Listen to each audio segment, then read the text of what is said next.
Welcome to the Protector Culture Podcast with Jimmy Graham. Jimmy is a veteran U.S. Navy SEAL, a former protective officer for the CIA Global Response Staff, founder and CEO of the Able Shepherd Program, a husband and father of four, and a personal friend of mine. Now here's Jimmy. Hey everybody, welcome back to the Protector Culture Podcast. I'm your host, Jimmy Graham. This is BK. What's up, Brian Karch, Able Shepherd 051. How you doing, brother? I'm doing awesome. Back for another lap around the track. More abuse. Right on. First off, this episode brought to you by Able Nation. If you're a protector entrusted with the safety of your church or school, and you're having trouble coming up with the funding to enhance your security training, buy safety equipment or emergency medical gear, Able Nation can help. Fill out a simple application and send it to Neil at able-nation.org. Thanks, Neil, my brother, the sage at Able Nation. All right, BK, it's been a minute since we've talked about when we sign off, we say, check us out on Protector Culture. We mentioned Able Shepherd. We mentioned Stand in the Gap Initiative. We mentioned Able Nation. There's so much stuff going on, but we haven't talked about them in a while. So if people have joined on, they're like, what are you talking about? So we wanted to take a minute and talk about the amazing stuff that we get to be a part of kind of on a daily basis because it's really, really cool. And I don't think we talk about it enough. It's like, it's insane. And I want to preface this with, I was on an amazing podcast. It'll probably, I don't know if it'll be before or after this one, you'll do that magic. Cause I was like, you do the magic for you talk to my magic guy, BK, and just make it happen. Man, this guy was inspired. He got a mental health professional and a Second Amendment guy. They meshed together for the Walk the Talk podcast. And it was, it kind of blew everybody's hair back. And they're like, where's this coming from? Like, do you ever just like question your faith and where do you get your motivation? Like he's like, I feel safer knowing that you're in Colorado because we're not far away. Like you guys are close. I'm like, not really, but sound the alarm and we'll have 300 people heading your way. But it was cool because it becomes contagious. He was wondering, and you know what this means to me, because I say, let's shine so bright that other states are like, what's going on over there? Yeah. First the county's like, well, what's going on in Douglas County? What's going on in Arapahoe County? What's going on in whatever? And then people go, what's up in Colorado? What's up going on? Whatever. He literally said that. He was like, not just us, but he was like, what's the deal with Colorado? He goes, I met so many people, and now here comes you with all this energy, saying exactly the things I need to hear. He mentioned man crush, which made it weird, but anyways, phenomenal guy. Both these guys were amazing new friends that were going to stay in touch, but it was they had seen the suicide prevention video that I had done over Centennial Gun Club. And put that out as a public safety announcement. That was funded by the state. We'll bring that back and put that on the Protector Culture Podcast because it's been a little bit. It looked like, hey, look, it just came out, but it came out a couple of years ago, actually. But anyways, that got their attention. And in that, I said, my name is Jimmy Graham. I am a protector, and my guns are not an option for suicide. So that resonated like, man, that should be on a bumper sticker. It should be trademarked, all this other stuff. I'm like, you can have that one. We're busy. We got stuff going on. But what it kind of reminded me of is, man, every victory, and we talked about mission and vision, you know what I mean? Every victory we have fuels the next one. I'm like, oh, that was a win. Let's go do it again, So let's jump off in this. I have no idea where it's going to go, but it's going to be great because I get excited about this, and you've lived it alongside with me. So first off, I'll ask you, and then I'll go. So let's just try it that way. What is protector culture? What is a protector culture? We came up with this thing. I want to hear your version. And my perspective is probably... While I dig into, thanks a lot, Parker Mansour, at his wedding. I don't know if it was you or George that introduced us to these big chewy nerds. I'll probably have to, you're going to get mad at me for doing this. I'm just going to back away. And Chomp, we have a mute button up here. But yeah, what I was going to say is I probably have a different perspective on protector culture, being somewhat behind the scenes, running cameras, capturing audio, posting on YouTube. But what I see it as is for me at least, a mindset that no matter who you are, you're not coming to my house uninvited. You're not going to hurt my wife or my child. And I'm going to do what it takes, whether it's skill development or education, to set up that perimeter, if you will. So protector culture for me is absolutely a mindset. And then with YouTube and podcasts, I see it also as a communication vehicle. Here's some thoughts, here's some ideas, putting that out in front of people who generally share the same interests, to kind of spread the word. Yeah. and have a vehicle to get the word out to a larger audience. Yeah, absolutely. But that's my perspective behind the camera. camera. It is. And when For I talk you about as a creator, what the is podcast is one thing, but then the protector culture, and this is how it kind of came to be, was I said it this way. I had somebody this is where it started. Somebody came up to me early in the business and said, "Hey, you want to focus on rich people?" And I go, "Why do you say that?" They go, "Well, they have more to defend." And I'm like, "Wow, as a husband and a father, you're saying that your stuff is more important than my kids." And that's the way it came across, because I don't know if it was intended that way, but it was kind of a, well, follow the money. And I'm like, man, that just kind of rubbed me raw. Yeah. What I'd found is that when you go into the tactical world, and tactical can be anybody's definition. My definition would be you learn skills, employing those skills as tactics. It's tactical, right? So let's just go do it. There are people out there that would protect my family, they would protect your family because it's the right thing to do. Right? They were just made that way. Maybe they served, maybe they didn't, maybe they're law enforcement, maybe they weren't, whatever. It just means they do it because it's the right thing to do. But when they want gear to be more effective in that capability, they borrow from the police, law enforcement, or from the military. And then they look like G.I. Joe or they look like a cop, right? And it doesn't really fit. These pants, 5'11", we talked about this, and I've said this actually at 5'11", is I consider this more of a protector culture kind of item. Why? Because I'm wearing them all day, every day. I've got an extra mag in my back pocket next to my flashlight. They stretch a little bit to allow me to get an inside the waistband carry. And when we go down to the kneeling, you don't change an octave. You know what I mean? So like when you're going down to kneeling, your voice doesn't change. It just means that is more of a protector culture thing. So when we started this, we talked about Able Shepherd. I'm jumping around a little bit, but we talked about the different phases. It was going to be the factory, the lab, and the ranch. The factory, we were going to make people at this capability. The lab, we were going to actually make instructors. We were going to create gear for the protector culture, and we were going to create tactics that were more applicable in your home than maybe in like a SWAT team would use or whatever. Well, that's what we're living right now. We're factory. We're past the factory. We're now at the lab. We're heading to the ranch in the future. So when I say protector culture, I say there is a different market in here. It's a whole different industry. It's not police. It's not law enforcement. It's citizens. It's good people wanting to protect their loved ones. And there's gear and tactics and training and community that goes along with that. Then was born the Protector Culture podcast with Jimmy Graham. I call that our voice. Yep. So our voice, the way to get out. This is not a secret. We suck at marketing. It's just the deal, man. I'm sorry for whatever your kids are watching. But we're just not good at marketing.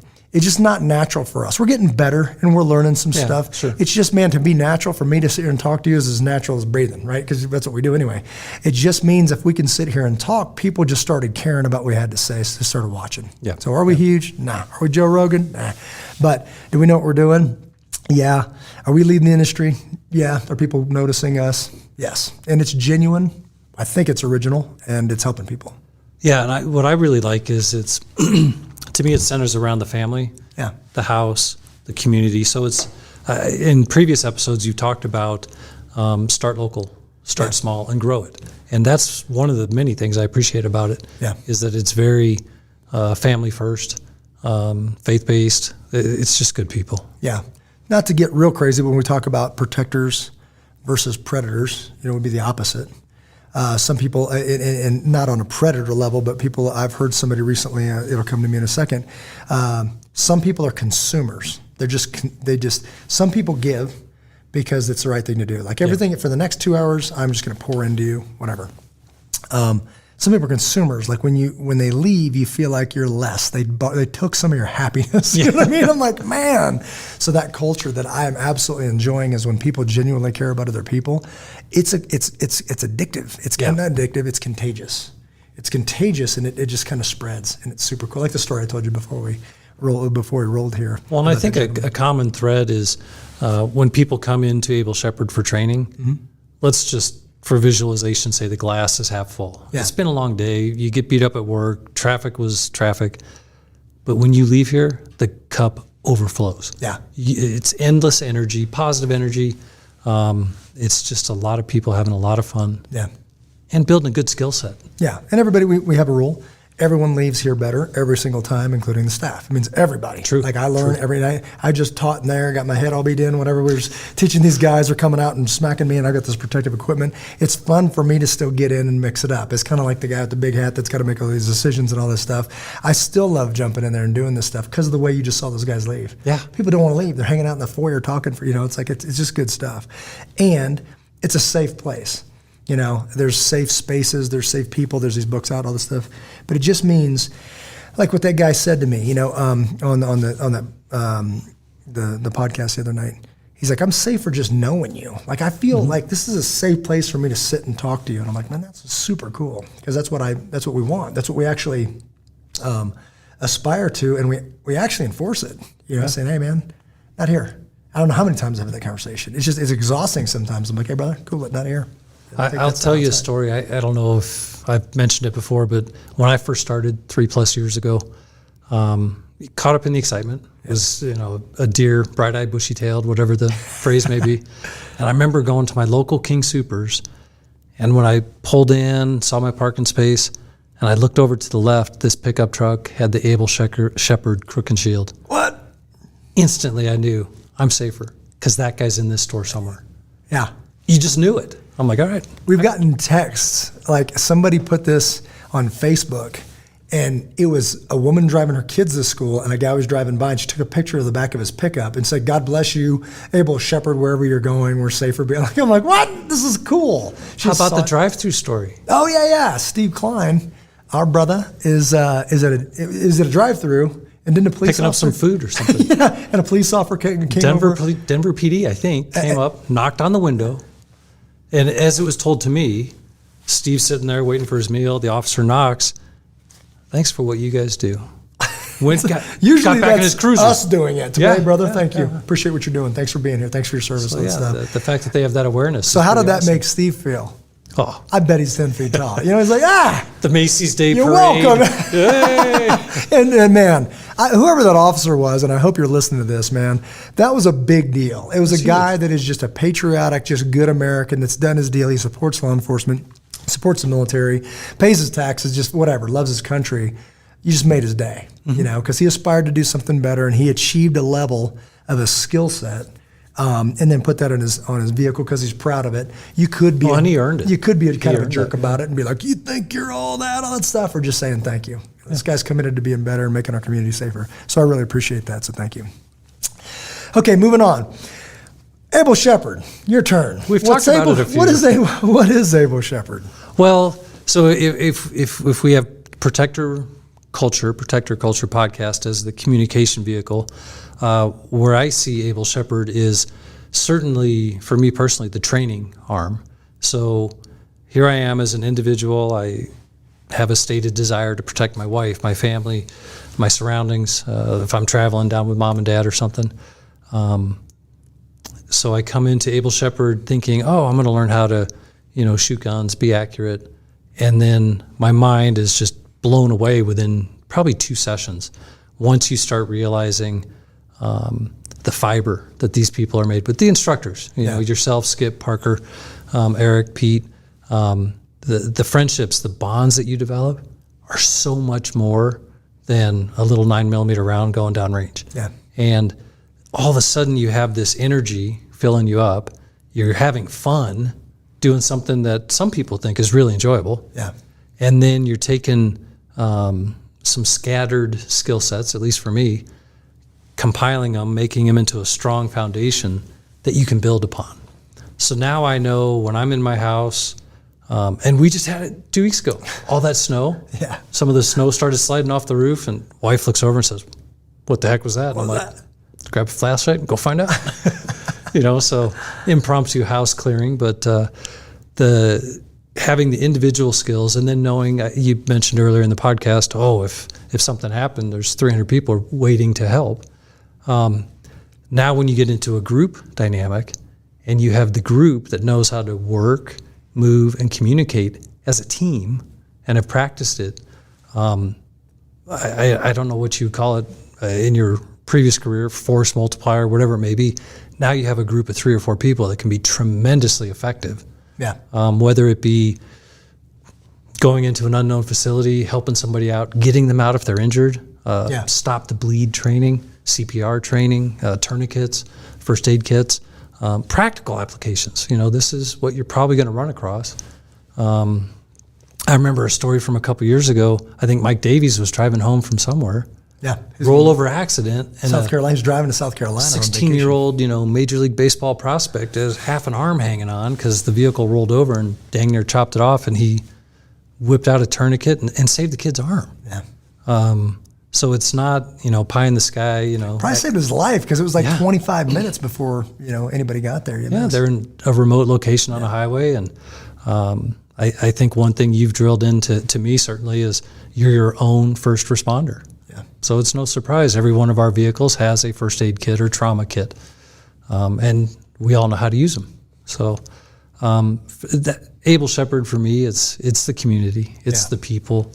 It's the training. It's the moral fiber. There's a code. You're told here. No swear words. Watch your language.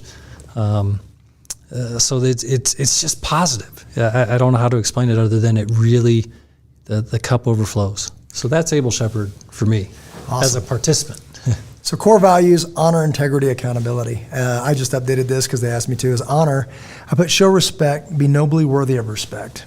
Integrity, steadfast adherence to a strict moral or ethical code. And accountability, start with yourself and grow outward. So I just updated that. How do we get there?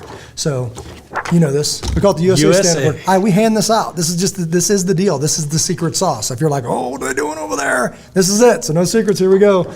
USA, everybody's got to be uniform, safe, and accurate. Uniform, you got to be on the same page. If you're not trained the same, then good luck.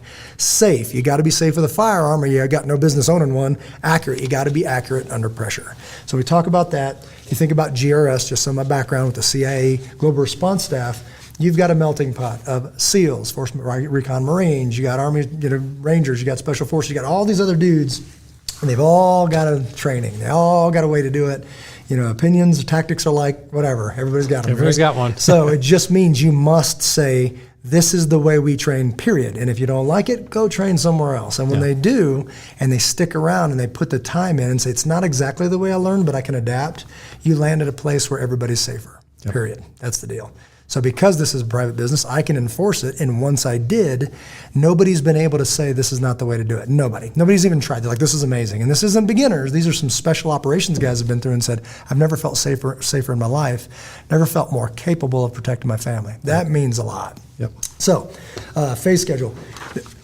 Again, secret sauce. There's 4 phases to get to advanced training. Once you get to advanced training, you go into another deal. These are some a la carte type classes, but it just means you must have some kind of standard. It means everybody's got to start at the same place. Somebody just asked me, hey man, my background, tactical guy, special operations, government, whatever.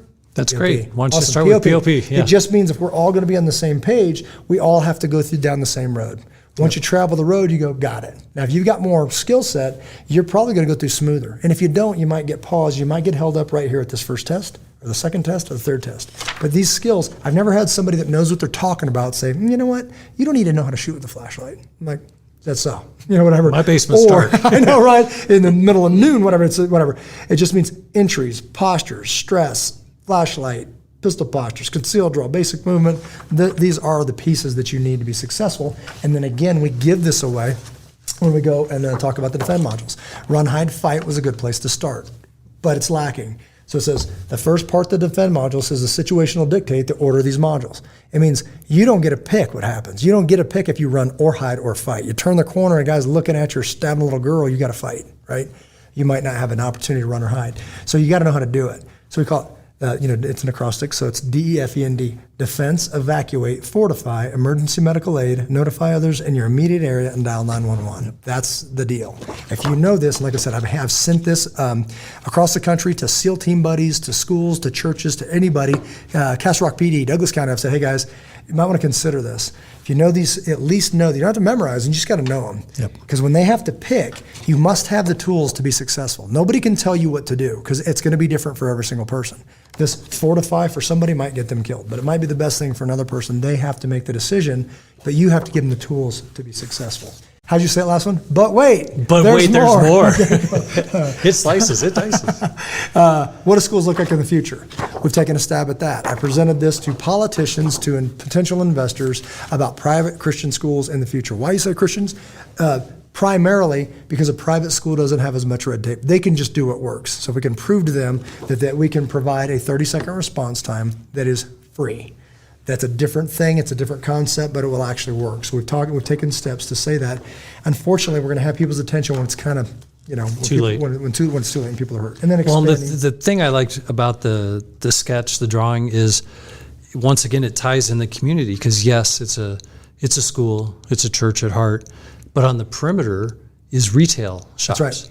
And the retail shop owners, while they're doing their business, they're also protector certified. That's Ask us more about that. Right. But they now have the ability, the capability, the training, and the safety. God forbid something happens, you now have store owners with back hallways, for lack of a better word, that can protect these children. Yeah, I should explain that more. Yeah. So when you're talking about, I've got another sketch that's actually a computer one. But if you had a school and it is built as a school, standalone school, nobody's messing with it, you're just being a school. Then you've got a courtyard protected. This is very, overseas, very whatever European in nature, or even medieval back in the day when you had to do it. Yeah. Right? Well, guess what? We're back where we might have to do it. If people are trying to harm children, they shouldn't be able to see children playing in the yard. So if they had a courtyard with it's going to look like a prison, really, because it's got trees and a park and this and that, whatever, murals, all this stuff. So they're having a blast in the sunshine outside, but they're protected. Yep. And they're protected by other businesses that don't have access to the inside unless there's an emergency. Then through fob technology, through the hallways, they can run in. If there's an emergency, everybody has a covenant relationship and the training necessary to protect that school. It means one of my greatest fears, something happens to my kid's school while I'm at work. In this case, I would be at work. I'd be right there at an office that I lease that goes into the owner of this building to pay for their note, blah, blah, blah. But the dignity of, having the honor of protecting my children and yours. Because whose job is to protect my kids? Mine. Yours. Who else? It's yours, right? It's my job to protect yours. Why? Because they're kids. So that's what we say over and over again. And then obviously we're talking about expanding the building and what it looks like for us in the future with the additional building and the lab, the factory, the lab, and the ranch. So in a nutshell, that is Able Shepherd. It is our training program. It is our core values are honor, integrity, accountability. They just asked me on the podcast where'd the name come from. So in looking at sheepdogs and sheep and wolves and all that, I was like, how did we leave out the shepherd? So at the time I was studying at Liberty University, came across 1 Peter 5:2-4 that said, be shepherds of God's flock that is under your care, watching over them, not because you must, but because you're willing. As God wants you to be, not pursuing dishonest gain, but eager to serve, not lording it over those entrusted to you, but being examples to the flock. And when the chief shepherd appears, you will receive the crown of glory that will never fade away. So that's the part that really stuck out and said, I'm not a sheepdog. I support those guys. I get it. They're saying roughly the same thing, but it's not scriptural.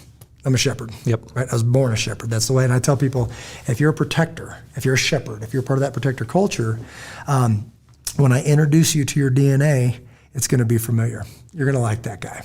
Then we give them some skills and they walk out a little bit taller, right? So that's the thing that we were pursuing.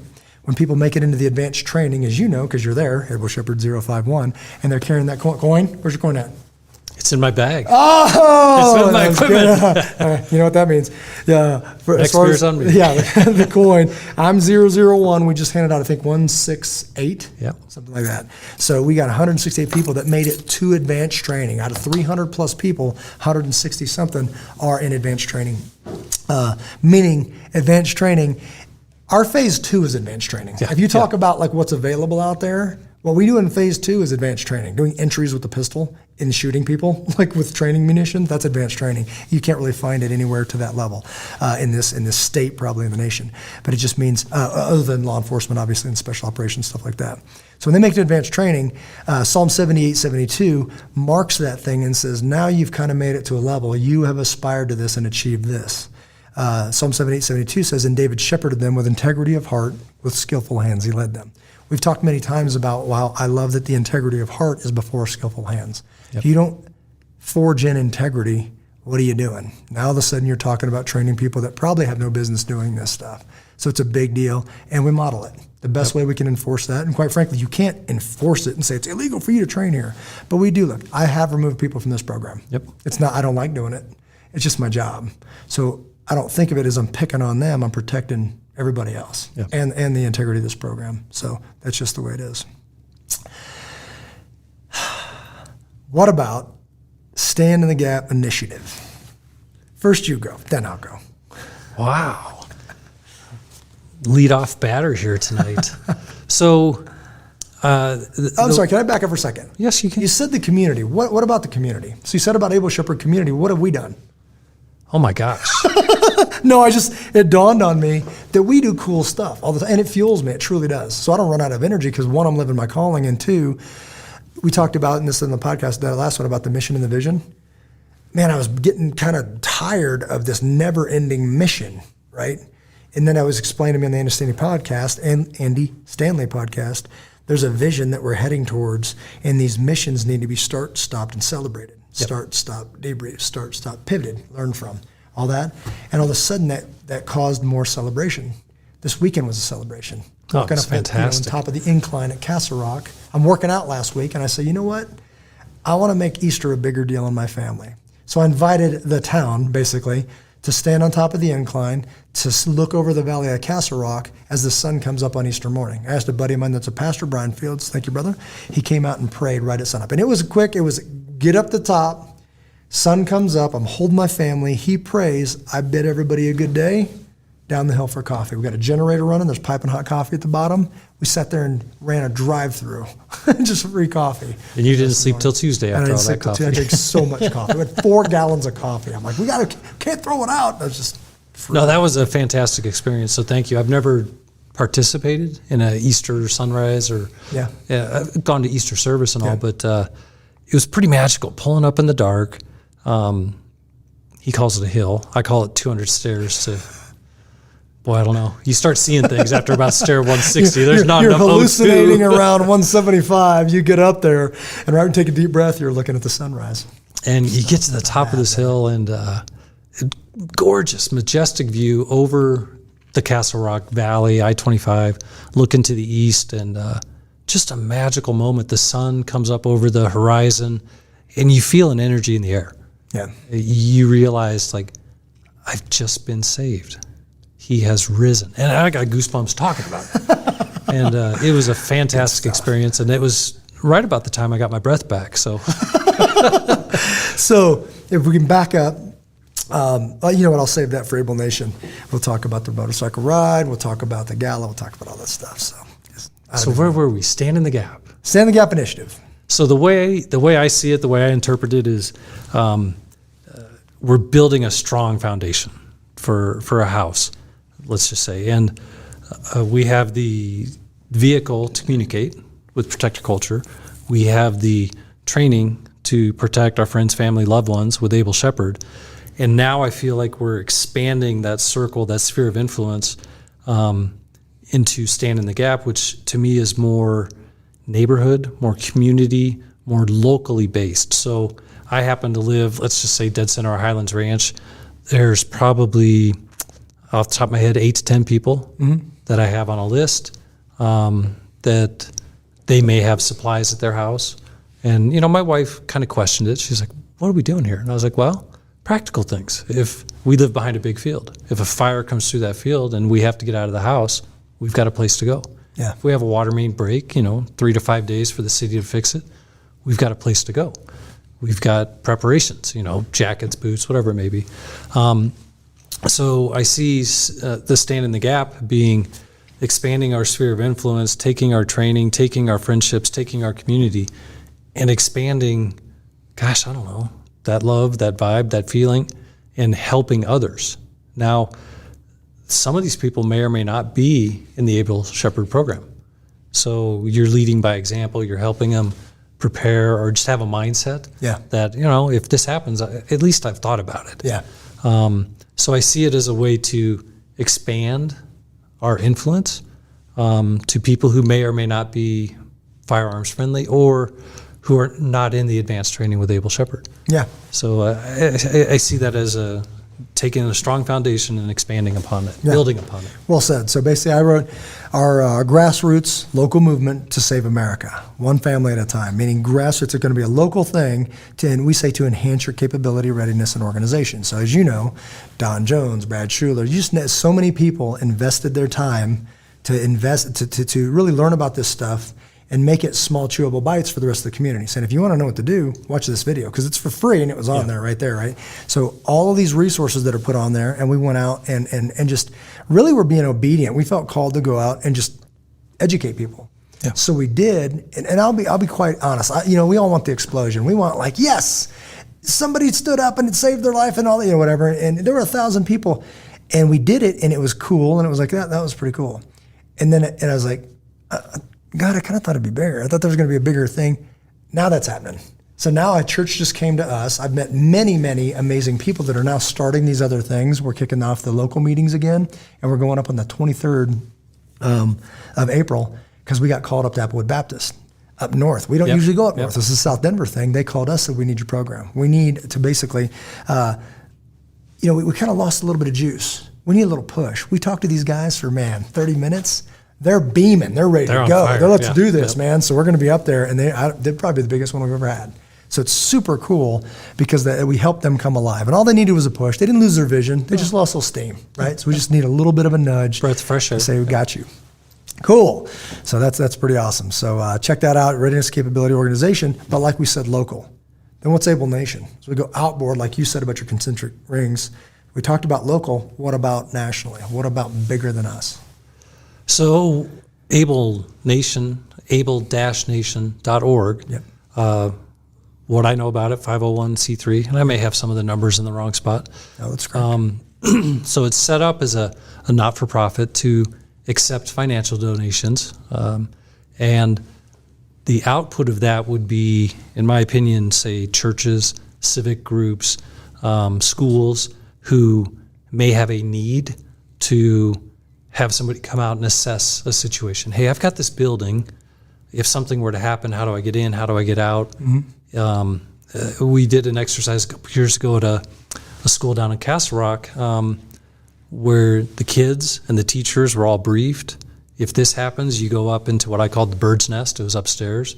A teacher took a very strong position at the top of the stairs, and to get to these kids, you got to get through me. That's right. Ain't nobody getting by her. Yeah. I guarantee you. So offering up the training, the tools, whether it be firearms training or a first aid kit, stop the bleed, CPR, or fortification, I don't know, steel doors, bulletproof glass, offering that up to those in need who would like those resources, those capabilities. They can go to the website, fill out an online form, and request that assistance. So I see that as, I think you mentioned the concentric rings. For me, you start with Able Shepherd, taking care of yourself and your family. You expand that with Stand in the Gap to your, let's just say your zip code for ease of use. And then now Able Nation, coast to coast, tip to tail. Those in need, we're here. We'll help you. Well said. So Able Nation was, we were helping out specifically churches and schools that I was attached to. Ran into people that said we can't afford it. So what if we could help? So first we started doing it. Then we asked the community. This is where it gets really cool. We started doing these events because who wants to go around and fundraisers are just, they're kind of a pain. And we're like, man, you go raise this and hit up all your friends and try to, hey, we sponsor me for a mile. Man, that stuff's just horrible. But we said, what if we could get together and do things together that we enjoy doing? Invite people to help us pay for these schools and churches that don't have a budget. And they did.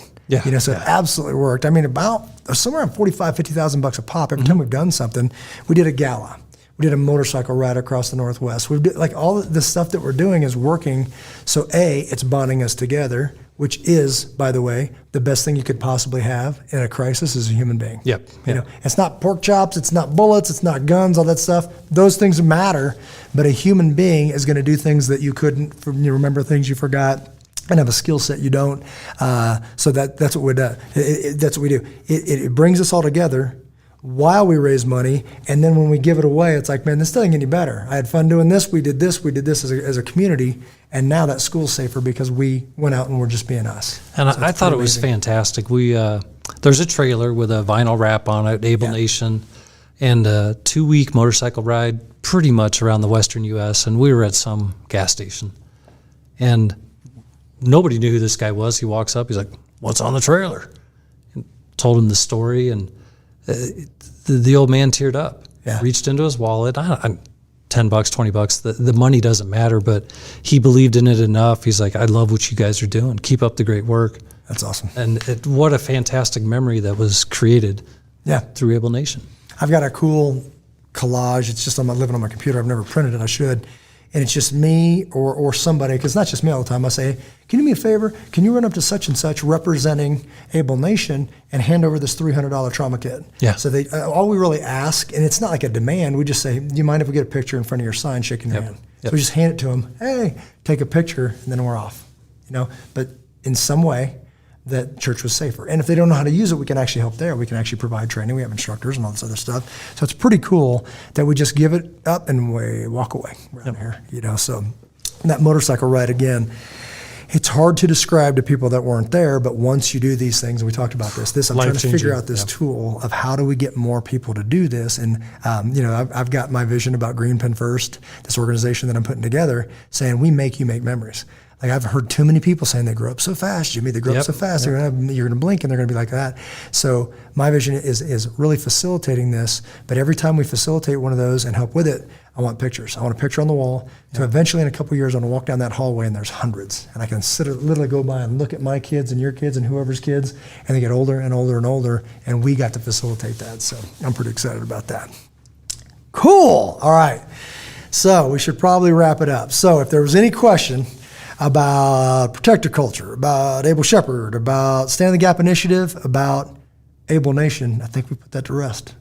Anything else you can think of? What other cool stuff we've done? It's like every day. Like I truly, I get fueled by this. I said, again, one, it's my calling, and two, my phone goes off all day, every day. Yeah, it truly does. About cool stuff. And whether it's you sending me a cool song for the next trip or keeping us supplied with what are they called?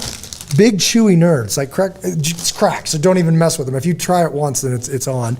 Or I just noticed this. Look at this Black Rifle Coffee. So what's up, Evan? So you better be listening to the podcast. But so Evan, the guy who started Black Rifle Coffee, friend of mine, used to work with him, and you keep us in supply here of Black Rifle Coffee. You drop Freedom it fuel. off. If we go over there and fill up my cup right now, that's Black Rifle Coffee, and at the sunrise service on Easter morning, that's what was piping through 4-gallon urn that I bought. Was people were like, Black Rifle Coffee, check it out. And some people didn't know. So it's like, did you make this? I'm like, no, my buddy started it, whatever. Yeah. But good coffee, good cause, all that. So any alibis, brother? Anything else? No, just thank you for the adventure, brother. It's fantastic. Hear that all the time. My response is always the same. You're welcome. And trust me, I get more out of this than anybody. So praise the Lord. So we're going to sign off. Follow us on Facebook at Jimmy Graham is my personal one, and then at Able Shepherd. See the video of this podcast. We talk about protectorculture.com, meaning that our podcast, the Protector Culture podcast, is our voice, but then there's also videos. So if you go to protectorculture.com, click on the YouTube channel, and that takes you to YouTube channel? No. YouTube, yep. Okay, YouTube, and you can watch the video version of this podcast if you're listening right now. Learn more about the most efficient way to refine your protector skills at our program and our culture at ableshepherd.com, and join the movement to save America at Stand the Gap Initiative.com. Remember to give or consider giving at able-nation.org. It truly does make a difference. We can do scholarships to train, get the best training out there available to people who it may be potentially life-saving, whether it's medical gear, whether it's safety equipment, whether it's all that stuff. It just does make a difference, and it feels good doing it. So, parting words. Say something really wise. Something really wise. Gosh. You're like, I hate you. Enough of bat and lead up here. No, I've got nothing. Awesome. Then I'll do my basic send-off because I love saying it. So until we see you guys again, God bless each and every one of you. Take care of one another.